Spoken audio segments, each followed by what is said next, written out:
Go back to your disease hut. The joke. 5 years in a PC camp. The joke. Nice. I was wondering if we would get a fall reference. Milan Kundera's The Joke, of which you have a crap cover and I have a good one. But it is the same definitive edition. The definitive edition, yes. Which we'll get to because, yeah, Milan Kundera. I mean, I haven't read any of the other translations, but reading his, does yours have the introduction about how there was a previous translation? It's actually, mine is a postscript, but it's, yes, it does have that material, yes. But the fact that he mentioned something along the lines of, I will walk over a semicolon as a he did apparently. He did. He's like, I left the publisher because they tried to change my semicolons to commas or something like that. So I'm wondering how much we want to give credence to I don't know, it could be huge, but I wouldn't be surprised if you read another translation and you didn't notice any difference at all. Yeah. No.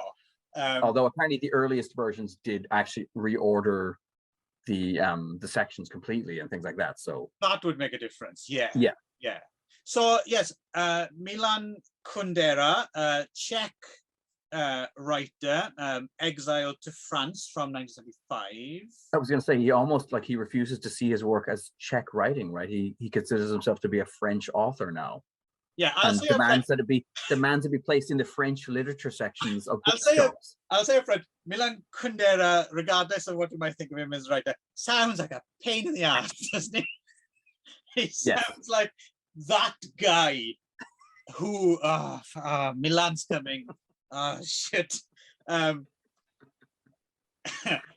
Anyway. So were you? So I suppose now he's most famous for having written The Unbearable Lightness of Daniel Day-Lewis. Right? Yes. Which, as I said, when you first recommended this to me, I had no idea what it was, and then I got the book in the mail, and first thing I read was a thoughtful, intricate, ambivalent novel with a reach of greatness in it by John Updike, whom I hate with a passion. You can't even say his name. I can't even get it out of my mouth. I'm so filled with rage and spittle. What is it? I'm trying to think if I know the name. Considered a literary giant by some people, right? But I don't know if I've ever read John Updike book. Yeah, I read, somebody lent me 2 of his books when I was living in Japan. The first 2 Rabbit books. He wrote a series of books about this character called Rabbit. The first one was kind of in this character's 20s, and then he comes back to him more in his 30s, and then apparently he kind of did this every decade or whatever, Okay. Anyway, I loathe those books. Right, I'm just looking through his filmography now just to confirm. It's a bit of a gap in my and I'm right? He is considered, like, some people. Yeah, for some reason. Right. So is he one of those sacred cows you're happy to tip? Yeah, I think he's awful. In many, many different ways. Anyway, and then Salman Rushdie's in the back. That's fine. But then, then I looked, when I was looking in the front at what else he'd written, I realized he'd written The Unbearable Lightness of Being, a movie, which I did not much like when I saw it as a teenager late at night on television. So yeah, I came into this with great trepidation. And actually, when I started to read it, it didn't grab me at all. The first 5-6 pages, and I put it down. I was like, oh God, this is going to be a slog. Like, God damn you, Clive. And then I came back to it again and restarted it from the beginning. Like, I wonder how many times the thought, God damn you, Clive, enters your brain. It seems like a common occurrence. Ron thinks it all the time. In fact, I think he has a voodoo doll of me. I occasionally get pangs. I think it's Ron with an effigy of me. But anyway, I came back to it, and I quite enjoyed this. So I guess we'll talk about this in a moment. This was I enjoyed this much more than I thought I would, and overall, I think it's a pretty successful little book. So anyway, how did you hear about this? I chose. The thing is, this had been on my number one. I think it was the fall song, The Joke, from the album Cerebral Caustic, which was one of the first fall albums I heard all the way through. And I remember at some point, the song doesn't really have that much to do with the book, I don't think, but I just remember someone mentioning, oh, that's a reference to this Milan Kundera book, and then it has a really good reputation. It kept coming up again and again, and it's been on my long list of things to read for a long time. I not really know anything about what it's about, but and then I was going to choose a different book, a more recent book called Giraffe, which sounds very, very interesting, and we will get to now, written by someone whose name I forget. But when I was just casually looking it up, I remember reading a review of it saying, oh, this book is clearly inspired by Milan Kundera's The Joke. And I was thinking, oh, okay, then, so maybe I'm not, if that's true, I might not be able to identify that, and we might be doing this the wrong way around. And it does have so I decided, well, why don't we do The Joke first, and then at some point we'll get to this Giraffe book. It's still on the list. Okay. So that's why it got speeded to the front of the queue. It was just a form of triage, I guess, if that's the right. Yes, we're in a life or death situation here when it comes to reading books. Absolutely. There's times are wasting.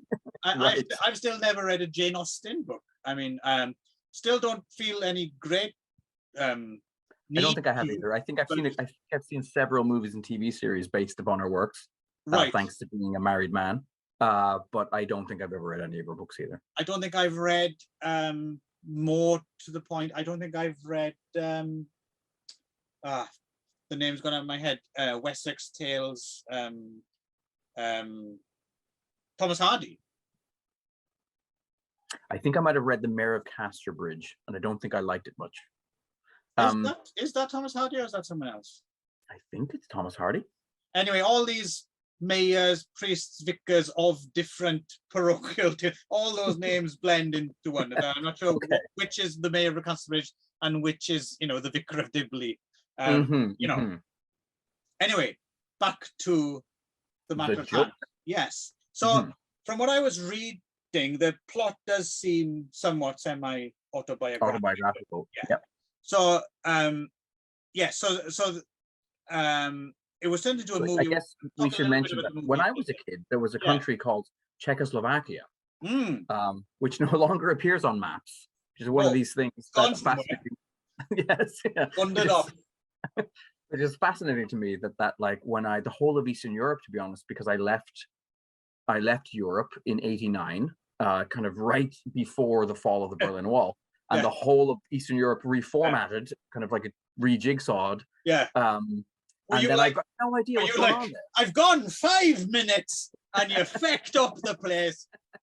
Basically, yes. And now I don't know where anything is. I got the feeling it's like the heavy mob in Penelope. They picked up the edges of the country, stuck their feet out the bottom, and like wanted out of frame. So anyway, yes, to somebody who doesn't know that there was once a country called Czechoslovakia, that's where this book is set. Yes, specifically a little bit in Prague, but specifically Moravia, right? Which has very much its own cultural identity in this book, which I guess is one of the probably one of the reasons it ran into censorship problems over the years, right? Because it's very much, it's not an unified greater Soviet. It's very culturally specific, isn't it? Very local, in its concerns and around music and folk art and folk customs and that's one of the interesting things about the book. That whole, what is it called, the Ride of Kings, right? This whole festival that comes up, and it forced me then to look it up, and it is a real thing. You can see all those great photographs of kids still to this day wearing the dresses and yes, on the back of horses. But what's really interesting, and we'll get to the plot in a moment, but what I found really interesting about this is I'm kind of drawn to writings from the former Soviet Union in general, and sometimes as well I beat myself up about it because I feel there's a slight rubbernecking element, you know. Yeah. I love reading about all these depressing Terrible times. things that happened. Yeah. But it is fascinating. But there's that side. So what I liked about this book in a way is, even though it is set against that backdrop, and certainly it has something to say about it, largely it's not really. It seems more like a coming of age drama that happens to be set against that backdrop, right? So, and the fact that he gets expelled from the Communist Party, it's not exactly as it's you can imagine, a similar book, but he's been, expelled from Beta Kappa Phi or something like that, some frat house or something, So I appreciate it that it is specifically about that, but at the same time it does read a lot more broadly as a kind of coming of age kind of story. Yes, and as we get closer to the end, also about a kind of an intergenerational rift as well, which becomes increasingly obvious as we get near the end. Which could be anywhere as well, really. Yeah. No, it's, as I said, it is weirdly, it's very specific in some ways, but you're right, it's not a political book. Not really. It's like not polemical on the surface. Anyway, on the surface, it seems like it is, but I agree. I think it's about much more personal concerns than it is about maybe bigger political ideas. So our main character, Ludwig John, returns. Should we say maybe for a second one of the I don't know how experimental this was at the time, but that it's a book that's written in the first person, but written from four different distinct points of view. So there are four characters, and you sort of put it together a bit like a jigsaw in a way. As you read the book, you things are revealed about other characters through the eyes of your different narrators. It's from but I would agree that Ludwig is our main. Really our main. We should mention a 1967 novel, right? And this version that we're with the so-called definitive translation is from early 90s. Yeah. Right. So Ludwig John returns to his hometown of Moravia, having spent time in Prague, and he's got a pretty major chip on his shoulder. Yep. Yeah. He's an angry man. So basically the root of his problem is he remembers having been expelled from the Communist Party as a student because he wrote a joking, the joke of the title, a kind of joking a little throwaway postcard to his girlfriend that kind of made fun of communist ideology, optimism, and groupthink, and yes, a kind of a cynical little snide jab. But that's meant to be a personal kind of, because she, in a way, it seems like it's more about poking fun at her because she is this very kind of easily moved kind of there's a certain amount of misogyny in there as well, I think. And his whole relationship with women, actually, we'll get to that. But also, I think what really might have sunk him is when he said, "Long live Trotsky." I think that might be the one. Yes. He finishes got him in trouble. Not a good idea. No. So he's expelled. So this is how there's like a committee, and there's another character, Zdenek, right, who for the rest of his life he considers his personal nemesis, mortal enemy. He's kind of, I suppose, because they have been friends. I think partly because they have been friends before. And in those college days, they also seem like to be they're slightly rivals to be the alpha communist in the room, right? Yes, the intellectual mouthpiece for the movement.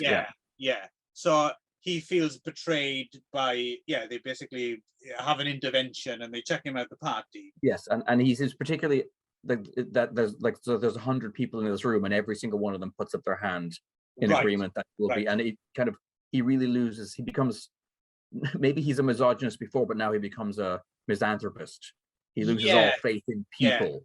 And he's conflated his he's conflated that misanthropy with a particular, because I don't think he was ever particularly respectful of this girl Helena, right?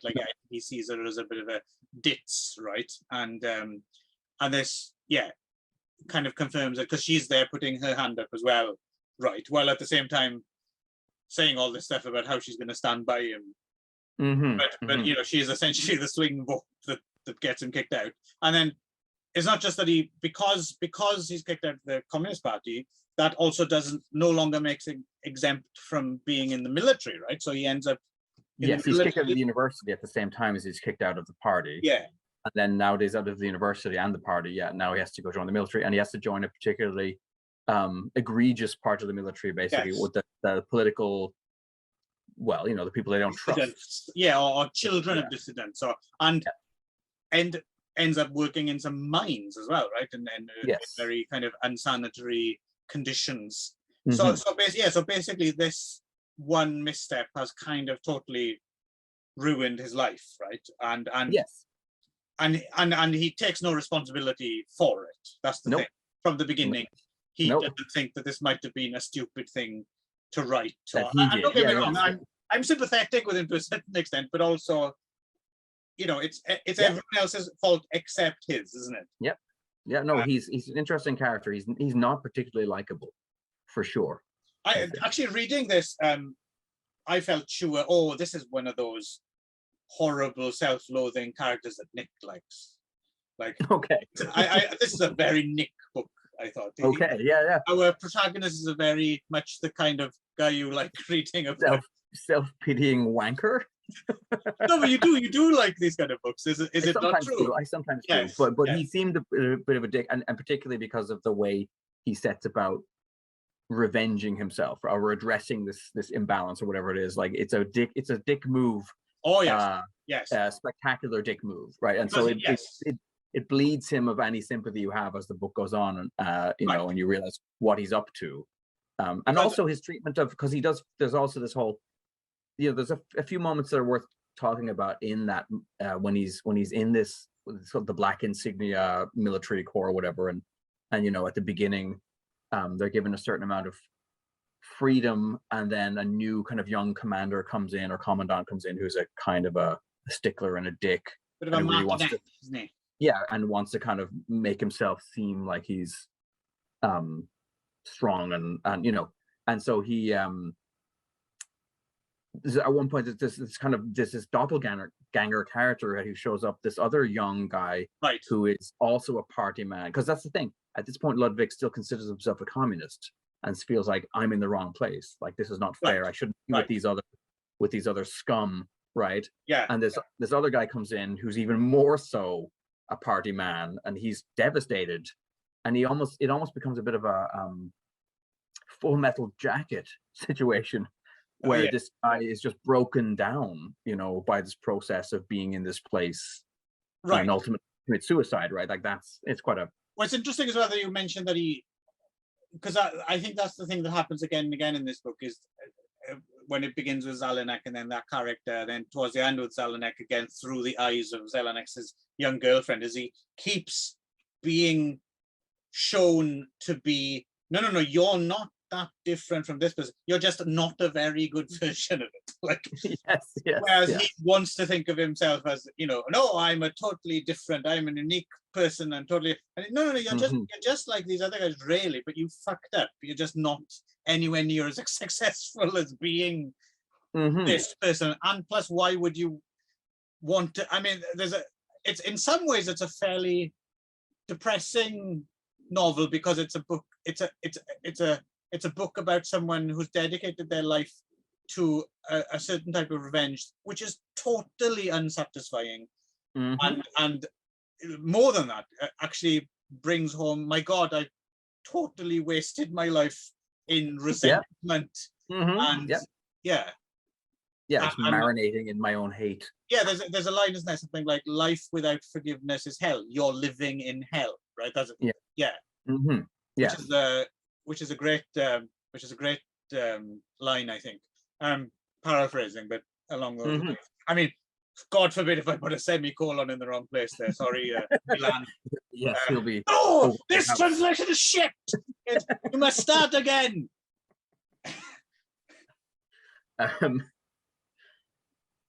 So yes, and so there's also this whole part where he has this relationship at this point in his life, when he's kind of, they're allowed out every now and again out of this almost like military barracks, right, prison situation, and he meets this young girl. I don't think they're allowed out. He escapes, right? He does at one point, but I think earlier on they're allowed out by the nicer commandant. Maybe so. Then later on that they're just locked in. Right. But yes, he meets this girl who's 18, and he kind of carries on this weird relationship, and he's a complete dick to her as time goes on as well. Well, he kind of destroys her as well, right? Leads to her destruction inevitably. He's one of the collateral damage that he kind of inflicts in his So eventually, I suppose the main thrust of it is he did later on. He's become a kind of successful scientist of some sort, right? And a journalist, is sent to interview him, and it turns out that this is Helena, not the other character. So this turns out to be the wife of his old enemy, yes, Zdenek, right? And so basically he decides to cuckold him as a form of revenge, right? By seducing his wife, which ends up backfiring entirely spectacularly. Yes. Because it turns out he wanted an out from the marriage anyway. Yep. They haven't lived or slept together in years. With this woman that he doesn't want anything to do with. Yes, and who has fallen desperately in love with him because she's so in need of love of any kind because she's been ignored by her husband kind of callously. Her whole arc is really humiliating. I mean, the last we see of her is like crying on an outhouse, having overdosed on laxatives, and it's just in a failed suicide attempt. Yes. Yeah. She's really hard done by in this. The sexual politics of the book are not great, generally speaking. Well, it's interesting. I think the female characters don't come off. No, I've awful things happen to them, I guess. In more recent years, it seems to have been problematic. I think people have reevaluated the book. It's not necessarily considered in quite high standing as it once was, right? Because once upon a time this was considered, it's on Le Monde's 100 books of all time, or but it's difficult to pass how much it is problematic and how much it's supposed to be problematic because the main character's an asshole. So I wasn't quite sure how much to let Kundera off the hook for that or not. I think it's kind of complicated. Well, funnily enough, I would say the one thing, yes, I agree, because Ludwig is a dick and acts like a dick and is a dick to both Lucy and to Helena. But Helena's tragic backstory of being passed around by this youth gang, that seemed unnecessarily you know what I mean? That was a separate situation. That was something that happened to her outside of a relationship with Ludwig, and it just seems so grim. It does take pains to pile incident upon incident on top of her, doesn't it? A little bit. It's true. True. I'm not quite sure how necessarily that does. But then again, I'm wondering. I'm not sure how deep the autobiographical stuff goes. I know Kundera was checked out of the Communist Party in 1950, right? So I'm not sure if that's just drawn from reality, and he felt like, well, if I'm going to tell a story, I have to tell it properly or not. So I don't know if that gives him a pass or not. But it's certainly worth mentioning that it does leave a slight sour taste in the mouth. Also, I mean, so just in general as well, I mean, I thought this was a very good book as well, and it's very well written. It's very well. There's some great turns of phrases, and it is an absorbing read. Much more like you a little bit. At first, I was slightly trepidatious, but then just really got into it. But I thought it was a very good book, and that's about it. I'm not quite sure why it has or had the stellar reputation that it had. Where do you, or do you think it is deserving of it, or where? I don't know. I think there might be zeitgeistiness about it. you know, like Right. so sometimes things maybe now in hindsight where they have an outsized reputation partly because they seized on something in the moment that was really brewing or whatever, right? And this book does come out like right before the kind of Prague Spring, you know, about that kind of the loosening up and then the kind of tightening up in Czechoslovakia. Plus, Right. you know, in the West, it would be seen as a kind of an attack on communism, but in the communist countries, it would have been seen potentially as like a. That's what's so strange about Ludwig. He never really becomes not a communist. No, well, You know what I mean? it's not really about that so much, right? Right. So, but in that way, then you can read what you want into the book. Yeah. If you were a Czechoslovakian, you could read it as being like, oh, this is a person arguing that, you know, for the that it's not. If the Zeitgeist thing as well might have something to do with, so it was turned into a film. Right. Very quickly, actually, it was in 68, 69. And to your point as well, it's kind of interesting. So the film comes out exactly in that moment between the Prague Spring, right, and then the Warsaw Pact, where the Soviets invade again. So there's this window of time, and it's kind of the Czech new wave of cinema kicking off as well, right? And this film is immediately banned, and is banned for like 20 years or something, right? Mm-hmm. Directed by I don't know how you pronounce it, Jaromil Jerez, who after this directed. Have you ever seen that great film Valerie and Her Week of Wonders? Have you ever seen that? No. Fantastic. Okay. Almost Company of Wolves like fairy tale horror. Okay. Czech new wave classic. Definitely see Valerie and Her Week of Wonders. It's a fantastic film. And yes, so I think the film gained traction. People like Ken Loach and stuff championed it when it played international. I think it won something. I can't remember if it won like Cannes or something. It won award somewhere and was considered one of the classics of the Czech New Wave. And then I think that must have sent lots of people to read the book. And then I suppose because the film's banned, so it was, you know, it had a kind of matter complex around it, right? So I think when you speak of Zeitgeist, I think it might be via the route of the film, right? Right. And you didn't get a chance to see the film, right? No, I haven't. The film's pretty good. I mean, it was a little bit difficult to watch the film so soon after watching the book because it is pretty faithful. There's a few. Okay. Some of it's missing. There's none of the stuff about the Jaroslav's character getting annoyed about his son not taking part, and that was removed. But because it has a screenplay by Kundera, it's very, very close.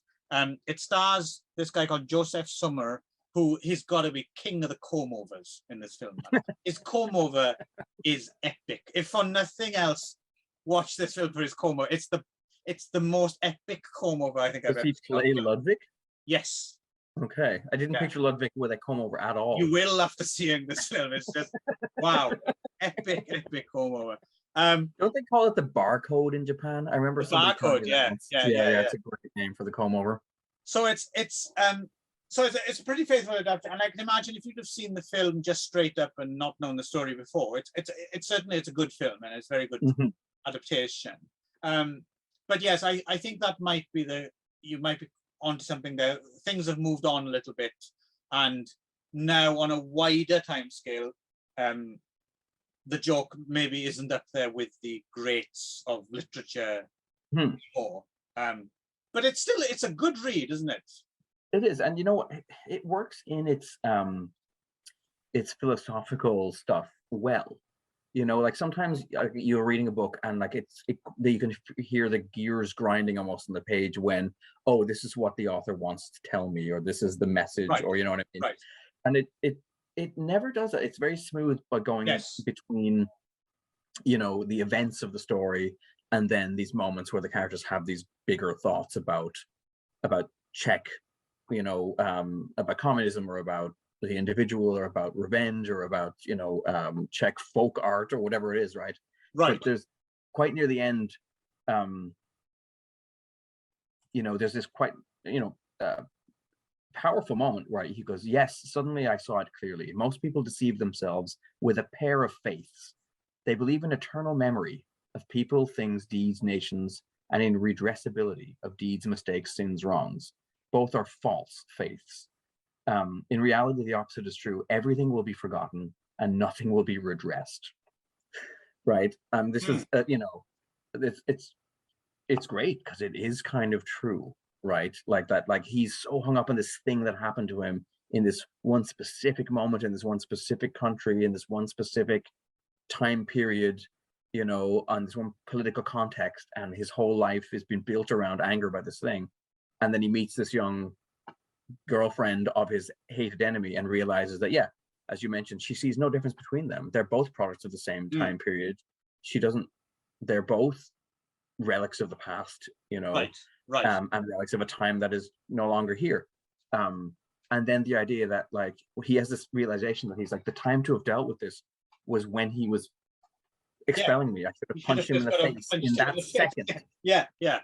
Because every minute that's passed since then has meant we've moved further and further. And there's a wonderful image too where he talks about being like, because it reminded me, I won't name names, but it reminded me of more than one friend I've had. Where he talks about how he feels like he's on this treadmill moving into the future, but he's facing the other way, trying to run back towards this moment in the past. But the treadmill I think that's true for a lot of people, unfortunately. I think that's the thing. A lot of people do not embrace. I think a lot of people don't understand that phrase as well. I mean, as much as, they embrace, I think they immediately tend to go the other way, and it's like, let's go out and wow. No. It's just, you don't have to quite go that far either, right? Just don't spend your whole life trying to regain your youth, which you're not going to get from listening to old Stone Temple Pilots CDs, or no. Like, it's just it's not how it works, right? It's like this nostalgia for a time that never really existed. Never existed. It's entirely a concoction of your own mind. Well, even more than that, never really existed, or simultaneously exists all the time with you now, so it's fine. You can always access it. Like yes. It's this idea of sorry, I sound as if someone who's figured out life, and not that, but sometimes you see some other people and you think, yeah, dude, you're having a bit of trouble, you need a bit of a hand maybe, or but the thing is, you can only ever, in my experience, you can only ever figure it out for yourself. You can never figure it out for anyone else, really. You can maybe offer some pointers, but you're kind of alone, right? You're kind of, ultimately, you got to figure this shit out for yourself, right? But I think the book is a great illustration of that. It's funny in a way, because it's a realization I think I come to earlier in my life anyway, that you can't spend your life being angry about things that happened to you when you were 16 or 19 or 21 or 22.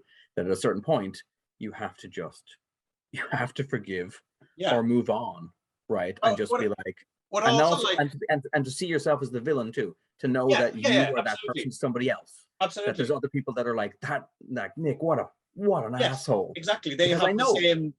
I know the same people I've wronged. Chip on their shoulder, they want to call your wife. They're like, I should have punched Nick in the face in 1992. Right. But also, to your point, I like how they do all that as well, but they do it, and I like how the book kind of peters out in a very low key way. I like that it doesn't build. It's not like I thought that was cool it's too. Not him at the top of a mountain. Finally, I get it. I should let things go. It's just kind of, and then this guy ends up in an ambulance. And it's nice. I like that. I agree. I thought it was like, because it seemed like I thought it would be very false if it built up to this huge thing, or if, say, Helena had actually died and he had this like tearing out his hair moment, instead of drops to his knees. But instead it was really nice and quite a sad little moment of him and his friends playing their folk music instruments, and then the one guy keeling over. So I think we agree it's a quietly devastating little book. As long as you don't expect too much, I think. It's not necessarily as epical and groundbreaking as it might have been made out to be, but a great read. I could recommend it. Until next time, I was Clive, he was Trotsky, and I would just like to say that violent food descends on you. Ha!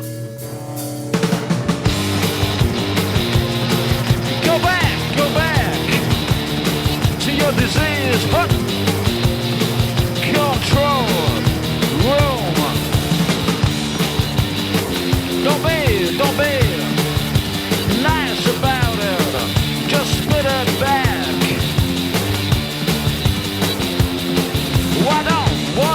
Why don't you be mature about it in your gray round coats? Off-world, what off? The joke.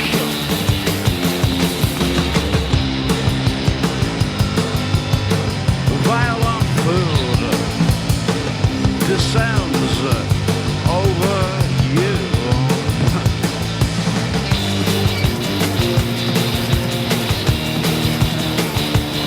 Off-world, what off? The joke. What off? Off-world. The joke.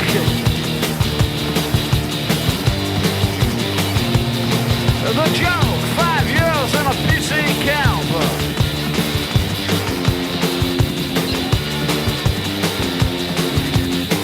Multicolored sweets in bottom of white sweet pack. The realization bones into my back. The joke, 5 years in a PC camp, the joke.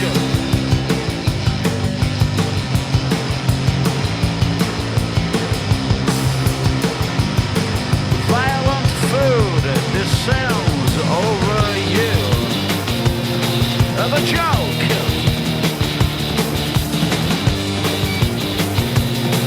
The joke, 5 years in a PC camp. The joke, 5 years on PC camp. The joke.